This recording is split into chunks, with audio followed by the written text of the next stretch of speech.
Now, Peckham is a district in southeast London within the London borough of Southwark. It has a reputation of being the most dangerous area in the city. Today I'll be discussing the criminal career of one of Peckham's deadliest gangsters known as M1, also known as Murder Mikez. In 2005, the Peckham Boys were also known as Black Gang due to the gang's association with the colour black, as seen by their members flagging black bandanas. The Peckham Boys, although unified, were split into 3 different sets. The older heads became known as Spare No One, aka SN1. The face of SN1 as we know was Giggs. Some other members included Gunner D, Tiny Boost and Mikez.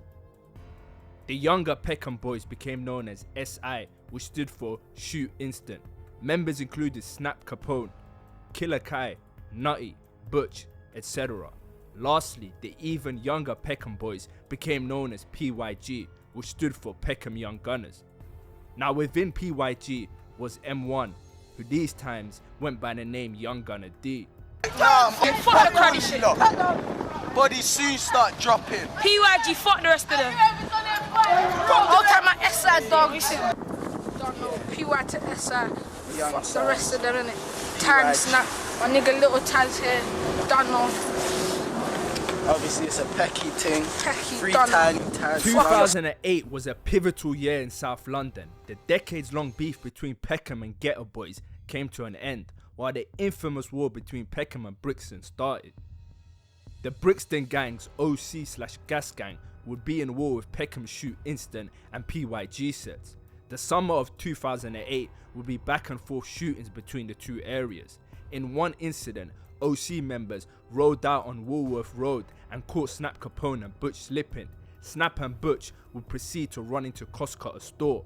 The OC member would shoot at them outside the store, but end up striking and killing a civilian. Not long afterwards, OC/Gas released a track called Gunshot Rhythm, in which OC detailed the events and mocked Snap and Butch for running. Remember when I blew, we all went road. Talking in smash store, but you didn't find nothing. Had you running in the shop like you're buying something. Now Samuel Ogunro was a promising young man studying for a sports leadership qualification at Lewisham College. On the 19th of August 2009, Samuel Ogunro was unwittingly drawn into a criminal scheme by Nutty, real name Ola Apena, a primary school friend and member of Peckham's notorious Shoot Instant set. Apena invited Ogunro for a drive, claiming it was a casual outing during the summer holidays. Ogunro, unaware of the true purpose, agreed and was picked up from his Peckham home. The group, which included Apena and another friend, drove to Aylesbury, Buckinghamshire, where Apena attempted to purchase a Tokarev self-loading pistol and 16 rounds of ammunition. Detectives believe Apena deliberately involved Ogunro, planning to exploit his young age and clean record to transport the gun to London via train, hoping he would evade detection. However, the Metropolitan Police Trident Unit, which targets gang and gun crime, was monitoring the transaction.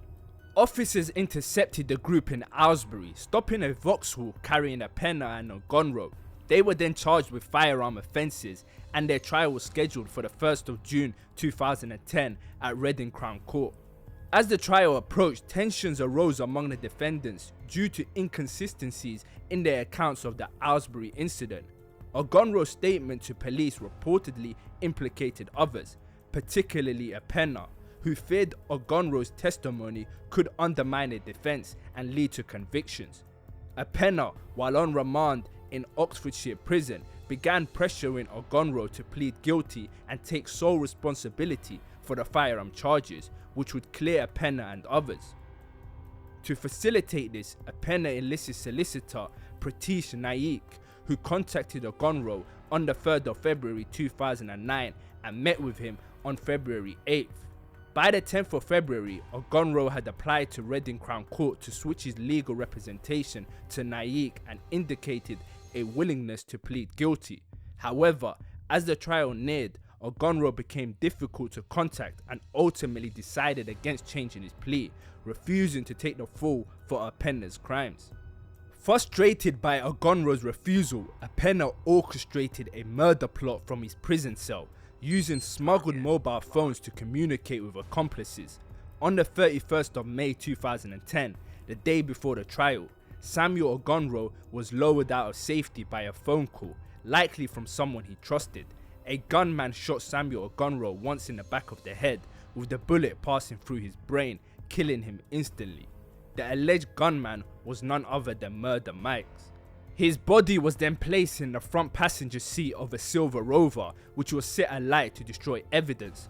The car, which had a front end damage and a hanging bumper, was likely used to transport Ogunro's body to Jowett Street, where it was then discovered burning around 10 PM on the 1st of June 2010.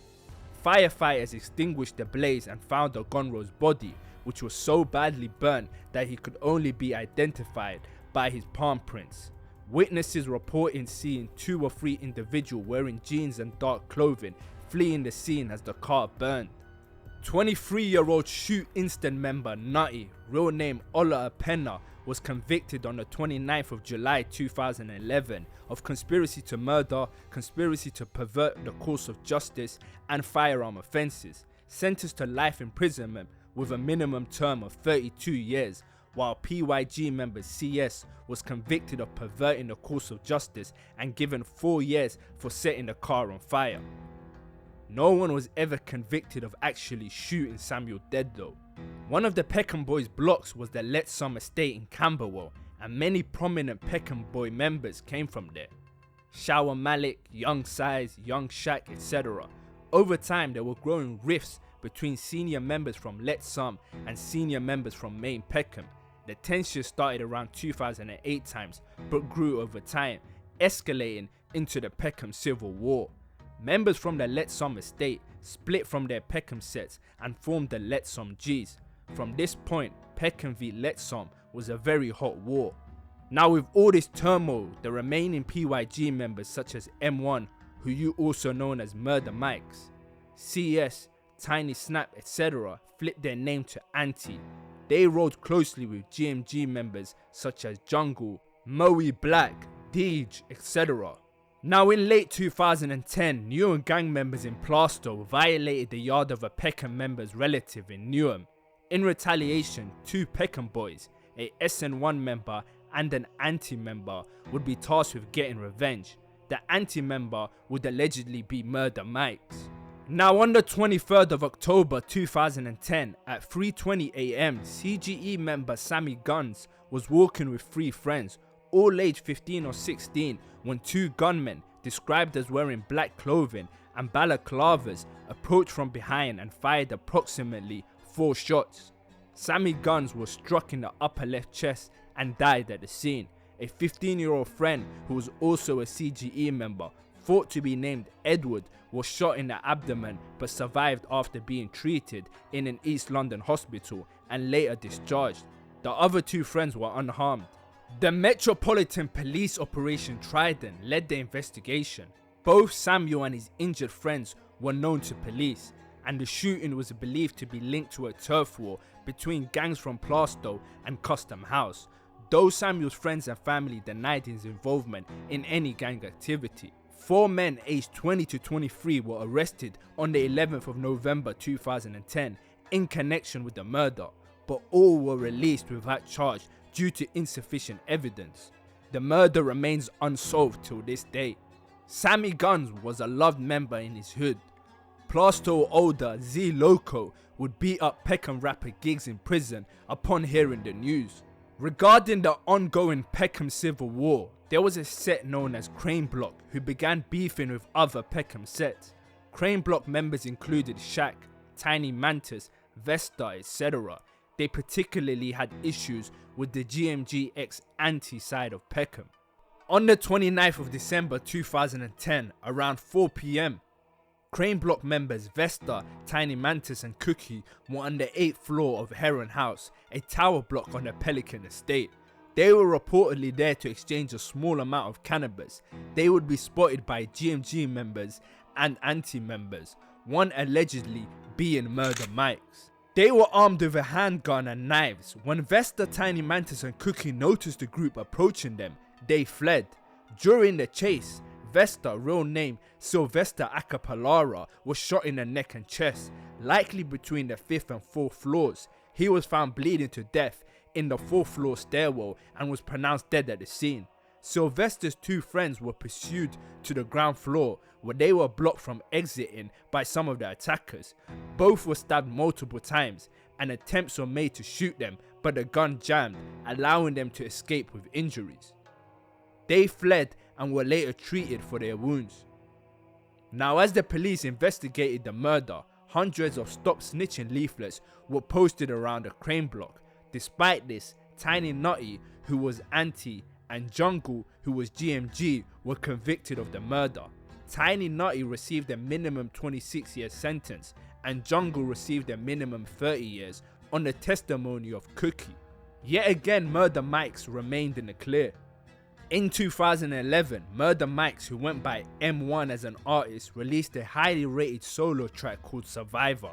He was considered one of the best Peckham young rappers, but he took the roles more seriously than the music. Now, Josie was a loved Gas Gang member, extremely tight with Sneakbo. Unfortunately, at the age of 17, he died in a motorway crash.